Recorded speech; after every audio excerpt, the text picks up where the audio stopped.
think about your role as a leader here in the United States on issues around Asian Americans, Black Lives Matter, voting rights, all of that, and whether and how you can speak out about, for example, human rights abuses in China? It's a hard one, I know. You have to be specific on what human rights abuse you're talking about, because the China that I see, the large number of the population, I'm talking about 80–90% of the population, are very, very happy with the fact that their lives are improving every year.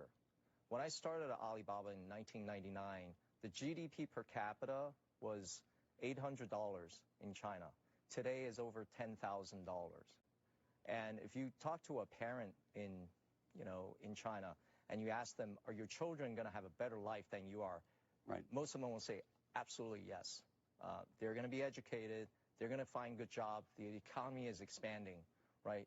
So I like you to be more specific on that. Well, let me just ask you in this way, though. There are a lot of American business leaders today that are being pushed by their employees, by consumers, to say, look, we're taking a stand here on voting rights, for example, in the United States. Mm-hmm. You're also doing business in China. You should be consistent, right? Even Marco Rubio and others were actually criticizing American companies for what he was arguing was a hypocrisy. And when you talk to a lot of American business leaders, they say, look, I can speak out here, but I know that I'm not in a position to speak out there, because if I speak out there, it's not that my hand is going to get slapped, it's that my business is going to be damaged by the government because I'm just not allowed to do it. Yeah, I think American company CEOs understand this very well, which is different cultures have different values and mores. And in China, you have different set of values. You also have a very different political system in that one single party dominates the governance of the country, which, whether you like it or not, there are some great benefits. Like China has managed to build a terrific infrastructure because there's no politicking around whether you should build a highway from point A to point B, right? So these are all the benefits. And the bottom line is you have to look at the results. Are people happy? When I look at China, the average citizen is very hopeful about the future. They're happy about where they are. And, I think that's really... But you read the same headlines that I do about some of the human rights issues, no? I live in Hong Kong, right? So everybody is worried. I still think it's kind of funny that people call me up, on these big Zoom calls and say, Joe, where are you? And I say, I'm in Hong Kong. And they say, oh, are you okay? Right? Well, over the last year, they imposed the national security law. Hong Kong is one of the very few places that did not have a national security legislation in place. What is this for? It's against sedition. It's against people that advocate splitting up Hong Kong as a separate country. These are things that are not allowed. You know why? Because Hong Kong used to be a colony.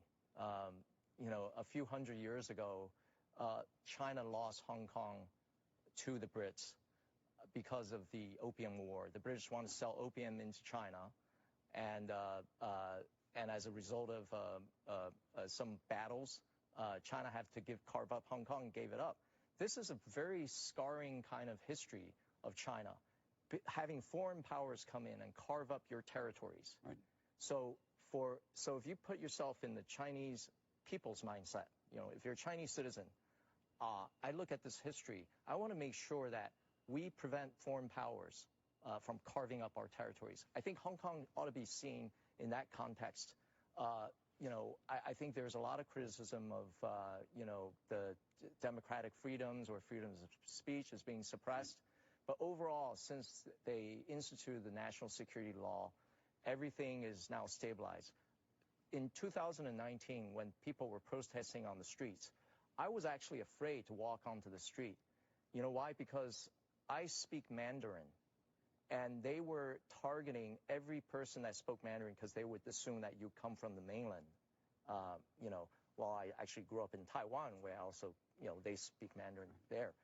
And so I actually felt physically threatened with these protesters, right? So I think now we have more stability. Hong Kong is going to be fine. You know why? Because it's free market economy. When you invest in Hong Kong, free flow of capital. You put money into the Hong Kong Stock Exchange today in Hong Kong dollars. Tomorrow you can take it out in U.S. dollars. There's a free flow of capital. It's also it also has the most benign tax system there is for capital formation. The income tax rate is only 15%, and then there's no capital gains rate, no taxes on capital gains, dividends, and so if you want to invest in Hong Kong, great for capital formation.